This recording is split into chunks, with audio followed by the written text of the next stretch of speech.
If you're trying to get back together with your ex, take a walk with me. For many of you watching this, your breakup may be fresh. It may have just happened. And if you take a step back for a second, breathe in through your nose, let it out. Shouldn't take you very long to figure out the reasons why.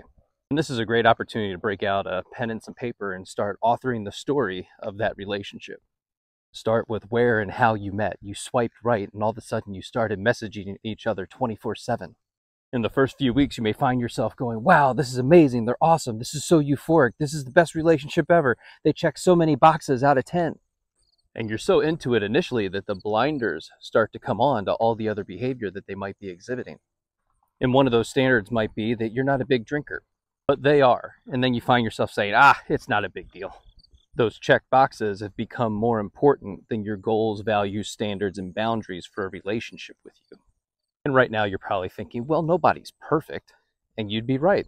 They're not. The problem is the behaviors being exhibited by the other person are not in alignment with the way that you live your life. And it's not a far stretch from here to find yourself bending and breaking yourself trying to make this relationship work. You might find yourself saying things like, man, the first 3 months of this relationship were absolutely amazing. I just don't know what happened. You have to understand that 3 months isn't enough time to truly know a person.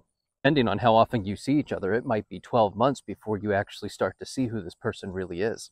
You find yourself saying, I just want the person back that I started dating 7 months ago. But that person is just the potential of what they could be. In that moment, they're being the best version of themselves. They're putting in the effort. They're making you a priority. They're doing all the things that they know that they should be doing within a relationship to keep and maintain it. The problem is they haven't fully integrated this mindset into their way of being. It's very much, I want you to like me. I want you to pick me. I want you to choose me. Did they eventually become that person that you met 7 months ago? Absolutely.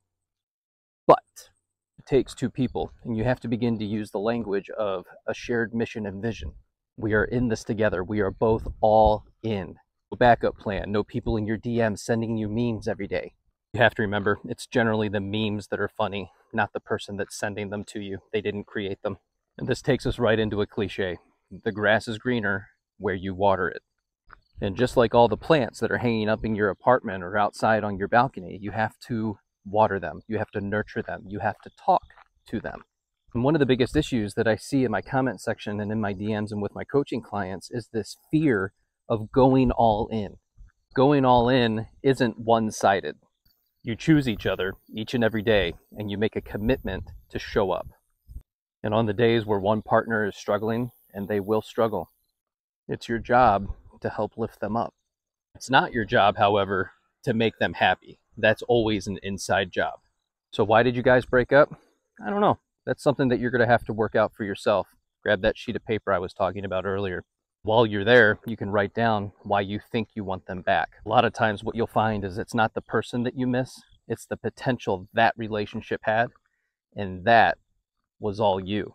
You bring that potential into all of your relationships with who you are and the way that you think, act, and feel and the way that you show up within the world.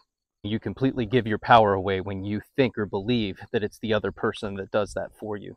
The thought process and that mindset will keep you trapped for 1 year, 3 years, 5 years, how long you got to wait for this person to come back. One of the greatest things that you will ever do for yourself is to learn acceptance. To recognize that you can't fix it, you can't change it, you can't do anything different now, but what you can do is to become the best version of yourself. And as you do that, you will rise to meet the people that are meant for you.